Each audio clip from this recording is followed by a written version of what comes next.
But the scares continue. But the fear proceeds to rise. This is the Venom month of horrors 2, Trapped in Time.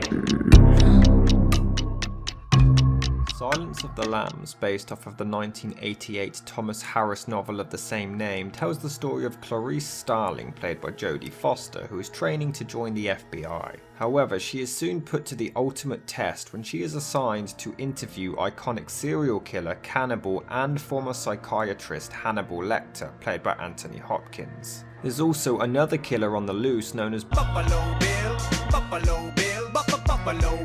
played by Ted Levine, who has kidnapped a new victim, and it's her job along with her colleagues to try to get inside the brain of Lecter and find the whereabouts of Bill in time. Although based on the novel, this was actually the second movie to feature Hannibal Lecter's iconic character, Manhunter beating it to the punch in 1986. Before the book was even finished, Orion Pictures teamed up with supervillain himself Gene Hackman to adapt the story, with Gene possibly even directing and starring in the lead.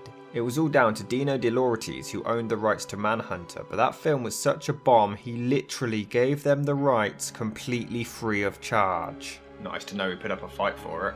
Why the urgency? Weirdly, Jodie Foster, who would later go on to star in the movie, actually tried to purchase the rights herself as she loved the novel so much before discovering Hackman had already beaten her to it. It was November of 1987 when Ted Talley was brought in to write the screenplay after he had received an advance copy of the novel. Literally midway through the first draft of the script, Gene Hackman completely pulled out of the production and the funding collapsed on itself. Hackman had attended the Oscars and saw a clip of himself in Mississippi Burning, and he suddenly got cold feet about being connected to more violent roles. Why not?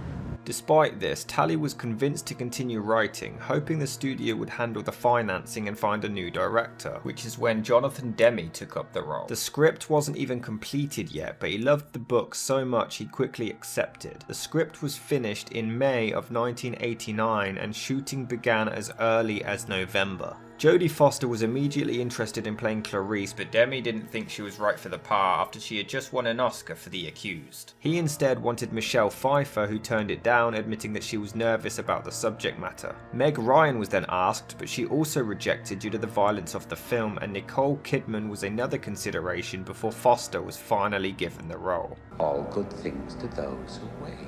For the part of iconic Dr. Hannibal Lecter, Sean Connery was first approached, who turned it down, and Derek Jacobi, Daniel Day-Lewis, John Hurt, Christopher Lloyd, Dustin Hoffman, Patrick Stewart. Oh no, he's far too busy taking up real roles. Like playing Pooh. Sounds charming. Louis Gossett Jr., Robert Duvall, Jack Nicholson and Robert De Niro were all considered. Jeremy Irons was approached, but he had just starred in Reversal of Fortune and didn't want to take on another dark part before Anthony Hopkins was offered it after his performance in The Elephant Man. Hopkins was actually very confused about this, however, and said to director Jonathan Demme, but Dr. Trevs was a good man. He replied, "So is Lecter, he's a good man too, just trapped in an insane mind." Quite humorously, when Hopkins' agent told him that he was considered for a film called Silence of the Lambs, he was convinced that he was up for a children's picture. Not even close. No, that is incidental. Filming began on November the 15th, 1989 and ended on March the 1st, 1990 in Pittsburgh, Pennsylvania. Howard Shore produced a tremendous musical score, and The Silence of the Lambs was released on February the 14th, 1991. Because nothing screams Valentine's Day love and romance like cannibalism and murder. Point taken. In its initial run, the movie grossed a worldwide total of $273 million. Bet De Laurentiis regrets giving it away for free now. Yes, actually. And it actually didn't gain as much critical acclaim as you'd think at first. It was quite a slow process. Mostly Hopkins and Foster were praised for their performances. Roger Ebert adored the terrifying characteristics of Hannibal, adding it to his great movies list and even calling it a horror masterpiece, but his buddy Gene Siskel did not actually agree. Silence of the Lambs, a depressingly brutal thriller that I found completely lacking in redemptive quality, so I sat there thinking, why are all these talented people involved in this project? I didn't learn a thing about serial killers from this movie. The Silence of the Lambs is a star-studded freak show directed by the usually enormously talented Jonathan Demme, who I think for the first time in his career has picked a surprisingly trashy project. The Anthony Hopkins character is presented as this big evil thing, and we're going down there to see them, a journey into hell and all that. And frankly, he was so pumped up, and the music was so pumped up at such a high level that it worked for me. It worked. Well, then you're easy, because for me, I thought, oh, come on. A guy who's truly frightening doesn't need, a huge organ playing in the background. I didn't buy it at all. This is the movies. What did you want? A documentary, black and white, television? Wasn't compelled by anybody except, I suppose, the Jodie Foster character as a strong woman. Come on. A murderer who eats people's faces just isn't interesting enough for you, Gene? No, tell me why. The movie picked up 5 Academy Awards for Best Picture, Best Director, Best Actor for Hopkins, Best Actress for Foster, and Best Adapted Screenplay, becoming only the 3rd film in history to pick up the Big 5, only behind It Happened One Night and One Flew Over the Cuckoo's Nest. In fact, to this day, it's only one of 3 sequels to win Best Picture, along with The Godfather Part 2 and Return of the King. And yes, this is technically a sequel, so you're damn right it counts. No. And Hopkins almost broke a record for the shortest on-screen performance to ever win Best Actor, clocking in at only 24 minutes and 52 seconds. The current holder is David Niven, who only had 23 minutes and 39 seconds of screen time and won Best Actor for Separate Tables. But it also did receive some controversy. The character of Buffalo Bill was portrayed as transsexual, and of course you can't do anything without people being offended even back then. People lambasted the film for homophobia, to which the director even responded. Buffalo Bill wasn't a gay character. He was a tormented man who hated himself and wished he was a woman because that would have made him as far away from himself as he possibly could be. I've come to realise that there is a tremendous absence of positive gay characters in movies. There was even an article in Playboy from a feminist in Playboy. Oh, the irony. I thought it was absolutely outrageous that The Silence of the Lambs won 4 Oscars. Actually, it won 5. I'm not saying that the movie shouldn't have been shown. I'm not denying the movie was an artistic triumph, but it was about the evisceration, the skinning alive of women. That is what I find offensive, not the Playboy centerfold. I'm afraid I can't tell you any more about that. Fellow director John Carpenter, however, was also really disappointed with the movie, hating that it focused more on Clarice's character, stating he wished he could have adapted the story as he would have made it much more frightening and gripping. The FBI themselves actually reacted positively to the film, praising its realism and how they deal with serial killer cases, only stating that her interviewing Hannibal by herself would never happen and her discovering Buffalo Bill's home also alone is unrealistic, but other than that it is spot on, and it also helped them in hiring many more female officers. Thank you very much. Personally, I find this movie spectacular. Jodie Foster gives, in my mind, quite an underrated performance. You get so much sympathy for her, how can you not feel bad when people are throwing jizz in her face? But I can't help but feel her performance is often ignored because of how good Hopkins was. Jodie does a great job and she really added something to this character. Originally the film was going to open with her and her fellow officers bursting into a room to bust some people before it's revealed that it's just a training exercise, but she convinced the director to scrap it as it had been done so many times before. That is rather slippery of you, Agent Starling. She knew what worked with this film, and her character is also a very strong, independent and iconic female character that I think is often forgotten. But throughout the entire film she speaks in a really bad southern accent. Seriously, it took a while to get used to and I was never convinced by it. I'm sure this is a great town, Dr. Chilton, but my instructions are to talk to Dr. Lecter and report back this afternoon. Why did she have to be southern? Why couldn't she just use a normal accent? Anyway, there's a scene where Hannibal makes fun of the accent, and guess what? This wasn't in the script. Hopkins came up with this on the spot, and Jodie's reaction is completely genuine. And that accent you've tried so desperately to shed, pure West Virginia. What does your father do? Is he a coal miner? Does he stink of the land?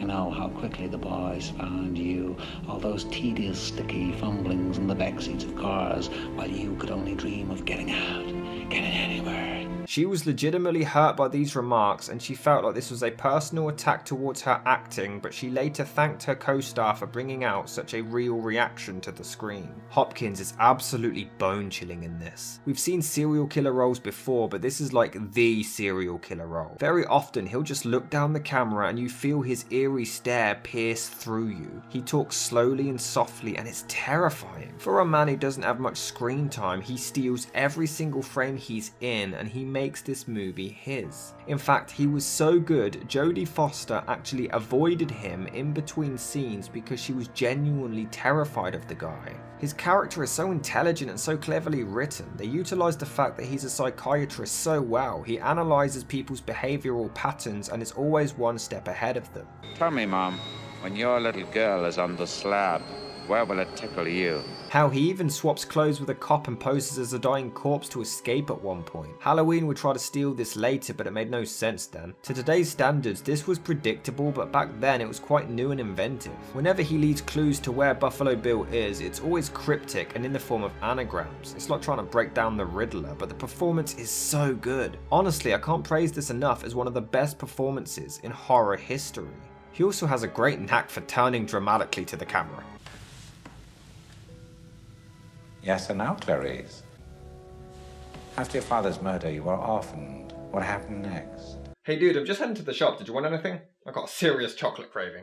Well, that's a very interesting question. Sometimes I like Skittles, sometimes a Mars bar. He's so cold, ruthless, heartless, intelligent, but also really unpredictable, and you can never guess what he's going to do from one scene to the next. Oh, and Senator, just one more thing. Love your suit. That line of dialogue is actually genius. He's making himself a woman's suit, Mr. Crawford, out of real women. Seriously, this character is amazing. Every line of dialogue connects to something. I mean, he breaks free and batters these cops before relaxing to some soothing classical music. This guy is amazing. The whole film is unpredictable. At one point the cops are on their way to Bill's location while Clarice is heading to one of Lecter's former patients, but plot twist, they end up in an empty house while Clarice ends up in Bill's place. Again, nowadays it would be predictable, but this kind of invented things like this. I also feel like Buffalo Bill is another forgotten gem. He's creepy as hell too. Rubs the lotion on its skin or else it gets the hose again. The last act is so chilling and intense when Clarice is searching around for Bill. There's a part where he's behind her using night vision and doesn't kill her for some reason. Seriously, why doesn't he just kill her? I don't know. And he reaches out but doesn't actually touch her, and you're screaming at your TV for her to shoot or get the hell out of there. It's a story of suspense told flawlessly. The direction is great for the most part, with great shots like this using Hannibal's reflection. It's really memorable stuff that adds to the thrilling atmosphere. But what flaws can I think of for this masterpiece? I mean, I guess I can try to nitpick. Nobody's gonna forget that. So here, Hopkins gives the bedroom eyes to the cop's pen, and it's later revealed that he has it because he writes evidence down for Clarice, so we're to assume it's this scene where he steals it. But how the hell did he get it? There's being smart, and then there's being goddamn Houdini. He's in a restricted straitjacket. Sorry, but there's no way he could have got this pen. What else? No, this scene's perfect. This is awesome. What's up with this extra? Everyone else walks past normally and casually, and this guy just stares at Jodie Foster. Weirdo. He said, I can smell your cunt. Okay, him beating up the cops is great, but before that he bites their nose and... Sorry, but it just looks a bit silly. Could be worse. My nose could be gushing blood. And again, how'd he get this to escape? Right, now, why the hell are they talking to the camera here? The direction is great for 99% of the film, but here it's just weird. When Hopkins does it, it works as it's eerie and chilling and scary. It builds the tension, but this is just two friends having a chat. Oh, hello. Hey, what's up? Yeah, it's been a while. Did you want to go catch a movie or something? Yes, but what? I thought we could begin with Eternal Sunshine of the Spotless Mind. I approve of that movie, but what about The Godfather? That is a good alternative, but quite frankly, I'm a big fan of Good Will Hunting. He's a tailor or a dressmaker. Starling. That's why they're all so big. He has to keep them alive so he can starve them a while, so that he can loosen their skin and take... Starling. Would 3 days actually be enough time for them to lose weight just by having no food? No, this is awesome, epic, great, sick. When she finally shoots Buffalo Bill, the lights come back on by themselves immediately. His electricity was connected to his heartbeat. And how did Hannibal know the exact phone number to call her on at the exact location and time? Oh well, who cares? This pun is amazing.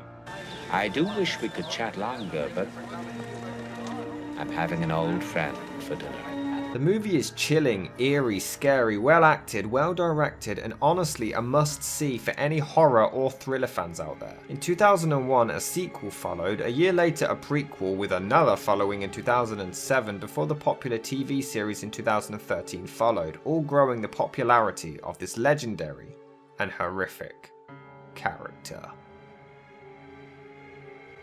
And that's it for today. Thank you so much for watching. If you like this video and want to see more, I'm reviewing every film in the 1001 movies you must see before you die, so make sure you subscribe to keep up to date with them and also turn on notifications to be alerted for each episode. And what do you think of The Silence of the Lambs? Let me know about it in the comments below, and I will see you in the next video.